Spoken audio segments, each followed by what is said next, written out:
अस्सलाम वालेकुम, मेरा नाम है वकार अफरीदी। दोस्तों, हम आज बात करेंगे ज़िमॉक्स टेबलेट्स के बारे में। इसकी यूज़ किया है, इसके नुकसानात क्या है, इसको हम कौन सी बीमारियों के दौरान इस्तेमाल नहीं कर सकते, क्या हम ये प्रेगनेंसी में इस्तेमाल कर सकते हैं या इस्तेमाल नहीं कर सकते। तो आज इन सब चीज़ों के बारे में आप लोगों को बताऊँगा। दोस्तों, वीडियो को शुरू करते हैं। जो ज़िमॉक्स टेबलेट्स है, इसका जेनेरिक फार्मूला है एमॉक्सिसिलिन। जो एमॉक्सिसिलिन है, ये पेनिसिलिन ग्रुप से ताल्लुक़ रखता है। जो एंटीबायोटिक है, इससे बहुत से ग्रुप से, और इसमें से एक पेनिसिलिन ग्रुप पे है। तो जो एमॉक्सिसिलिन टेबलेट्स है, ये हमारे साथ पेनिसिलिन ग्रुप से ताल्लुक़ रखता है। और जो एमॉक्सिसिलिन जो मेडिसन है या ड्रग है, ये हमारे साथ एक बैक्टीरियोसाइडल एंटीबायोटिक है। एक हमारे साथ होती है बैक्टीरियोस्टेटिक और दूसरा हमारे साथ होती है बैक्टीरियोसाइडल एंटीबायोटिक। बैक्टीरियोस्टेटिक वो एंटीबायोटिक होते हैं जो बैक्टीरिया की ग्रोथ को रोक देते हैं और फिर उस बैक्टीरिया की डेथ काज हो जाती है। और बैक्टीरियोसाइडल वो एंटीबायोटिक होते हैं जो बैक्टीरिया की जो मतलब उसको डायरेक्ट किल कर देते हैं, तो उसको हम बैक्टीरियोसाइडल एंटीबायोटिक बोलते हैं। तो जो एमॉक्सिसिलिन ड्रग है, हमारे साथ बैक्टीरियोसाइडल एंटीबायोटिक है। तो जो एमॉक्सिसिलिन ड्रग है, पेनिसिलिन जो बेंडिंग प्रोटीन्स होती है, जिसको हम BPS भी बोलते हैं, ये जो बैक्टीरियल सेल वॉल होती है या जो बैक्टीरियल की बाउंड्री होती है उसमें मौजूद होते हैं। तो उनके साथ जो एमॉक्सिसिलिन ड्रग है, उनके साथ ये मिल जाता है या कंबाइन हो जाता है और फिर उस बैक्टीरिया की डेथ काज हो जाती है।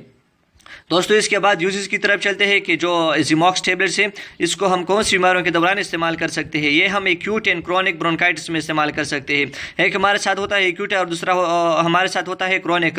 एक्यूट वो होता है जो कम टाइम के लिए होता है या कम टाइम के लिए जो बीमारी होती है, हफ्ते की या 10 दिनों के लिए होती है, तो उसको हम एक्यूट बोलते हैं। और दूसरा हमारे साथ होता है क्रोनिक। क्रोनिक वो डिजीज़ या वो बीमारी होती है जो बहुत से टाइम के लिए होती है, साल या 2 साल या महीनों के लिए होती है, तो उसको हम क्रोनिक डिजीज़ या क्रोनिक इन्फ्लेमेशन बोलते हैं।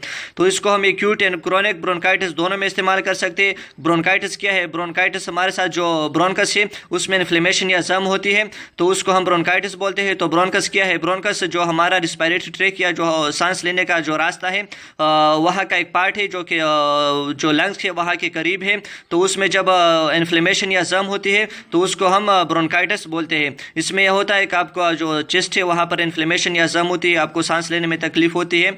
तो ये हमारे साथ जो ब्रोंकाइटिस है उसके साइन और सिम्पटम्स है। इसके अलावा आप टाइफाइड में इस्तेमाल कर सकते हो। टाइफाइड एक बैक्टीरियल डिजीज़ है जो कि एक बैक्टीरिया से काज होती है जिसका नाम है सल्मोनेला टाइफी। तो उसमें भी आप ये टेबलेट इस्तेमाल कर सकते हैं। इसके अलावा नमूनिया में इस्तेमाल कर सकते हो। नमूनिया भी एक बैक्टीरियल डिजीज़ है जो कि मोस्टली एक बैक्टीरिया से काज होती है जिसका नाम है स्ट्रेप्टोकोकस नमूनिया। तो उसमें भी आप ये जो कि टेबलेट से इस्तेमाल कर सकते हो। इसके अलावा सिफिलिस में इस्तेमाल कर सकते हो। सिफिलिस एक सेक्सुअली ट्रांसमिटेड डिजीज़ है, मतलब ये सेक्सुअल इंटरकोर्स की वजह से एक आदमी से दूसरे आदमी में ट्रांसमिट या मुंतकिल हो सकती है, या सेक्स की वजह से एक आदमी से दूसरे में मुंतकिल हो सकती है, जो सिफिलिस डिजीज़ है। तो उसमें भी आप ये टेबलेट इस्तेमाल कर सकते हो। इसके अलावा पाइलोनेफ्राइटिस में इस्तेमाल कर सकते हो। पाइलोनेफ्राइटिस जब आपका जो किडनी है या जो गुर्दे हैं वहाँ पर इन्फ्लेमेशन या जख्म होती है आपके गुर्दों में, तो उसमें भी आप ये जो टेबलेट है इस्तेमाल कर सकते हो। इसके अलावा गोनोरिया में इस्तेमाल कर सकते हो। गोनोरिया भी हमारे साथ एक सेक्सुअली ट्रांसमिटेड डिजीज़ है जिसको हम STDs भी बोलते हैं। ये भी हमारे साथ सेक्सुअल इंटरकोर्स या सेक्स की वजह से एक आदमी से दूसरे आदमी में मुंतकिल या ट्रांसमिट हो सकती है। ये हमारे साथ एक बैक्टीरिया से काज होती है जिसका नाम है नाइजीरिया गोनोरिया। तो उसमें भी आप ये टेबलेट इस्तेमाल कर सकते हो। इसके अलावा हेलिकोबैक्टर पाइलोरी एरिडिकेशन में इस्तेमाल कर सकते हो, जिसको हम H. पाइलोरी भी बोलते हैं। ये हमारे साथ एक बैक्टीरिया है जो कि आपका जो स्टमक है या मैदा है वहाँ पर इन्फ्लेमेशन या जख्म काज करता है। आपको उल्टी आती है, आपका जो दिल है वहाँ पे सोजन वगैरह होती है, आप खाना वगैरह कुछ भी नहीं खा सकते। तो वहाँ पर ज़्यादातर अल्सर आपके स्टोमक में होती है, और ये हमारे साथ ज़्यादातर जो हेलिकोबैक्टर पाइलोरी बैक्टीरिया है उससे ये काज होती है। तो उसको ख़त्म करने के लिए, उसको किल करने के लिए भी आप ये टेबलेट इस्तेमाल कर सकते हो। इसके अलावा RTI में इस्तेमाल कर सकते हो। RTI जिसको हम रिस्पायरेटरी ट्रैक इन्फेक्शन बोलते हैं। अगर आपको सांस लेने में तकलीफ होती है या आप सांस अच्छी या सही तरीके से आप सांस नहीं ले सकते, आपका जो रिस्पायरेटरी ट्रैक या सांस लेने का रास्ता है वहाँ पर इन्फ्लेमेशन या जख्म है, तो उसमें आप ये टेबलेट इस्तेमाल कर सकते हो। इसके अलावा UTI में इस्तेमाल कर सकते हो जिसको हम यूरिनरी ट्रैक इन्फेक्शन बोलते हैं। अगर आपका जो पेशाब आने का जो रास्ता है वहाँ पर इन्फ्लेमेशन या जख्म है, आपको पेशाब आने में तकलीफ होती है, सोजन होती है पेशाब आने में, तो उसमें आप ये टेबलेट इस्तेमाल कर सकते हो। इसके अलावा मेनिंजाइटिस में इस्तेमाल कर सकते हो। मेनिंजाइटिस भी हमारे साथ मोस्टली बैक्टीरिया से काज होती है जिसका नाम है नाइजीरिया मेनिंजाइटिस। तो उसमें भी आप ये टेबलेट इस्तेमाल कर सकते हो। इसके अलावा दोस्तों मैं आपको ये भी बता देता हूँ कि जो एमोक्सिसिलिन मेडिसिन या ड्रग है, जो जिमॉक्स टेबलेट है, आप ये प्रेगनेंसी में भी इस्तेमाल कर सकते हैं। इसके बाद हम कंट्राइंडिकेशन की तरफ चलते हैं कि जो जिमॉक्स टेबलेट्स है, आप इसको कौन सी बीमारियों के दौरान इस्तेमाल नहीं करोगे। आप ये लिम्फोमा में इस्तेमाल नहीं करोगे। लिम्फोमा लिम्फ नोड्स की बीमारी है। लिम्फ नोड्स क्या है? लिम्फ नोड्स हमारे बॉडी में मौजूद होते हैं जो कि माइक्रो ऑर्गेनिज्म होते हैं या जो पैथोजन बाहर हमारे बॉडी में आ जाते हो तो उनको ये किल कर देता है। तो उनमें अगर वहाँ पर कैंसर है या आपके जो लिम्फ नोड्स में कैंसर है तो फिर आप ये जो टेबलेट्स है इस्तेमाल नहीं करोगे। इसके अलावा इन्फेक्शियस मोनोन्यूक्लियोसिस में इस्तेमाल नहीं करोगे, जिसको हम किसिंग डिजीज़ भी बोलते हैं। ये हमारे साथ एक वायरल डिजीज़ है जो कि एक वायरस से कास होती है जिसका नाम है एप्स्टन बार वायरस। और ये जो इन्फेक्शियस मोनोन्यूक्लियोसिस या जो किसिंग डिजीज़ है, ये मोस्टली किसिंग के जरिए एक आदमी से दूसरे आदमी में ट्रांसमिट या मुंतकिल हो सकती है, तो उसमें आप ये जो टेबलेट है इस्तेमाल नहीं करोगे।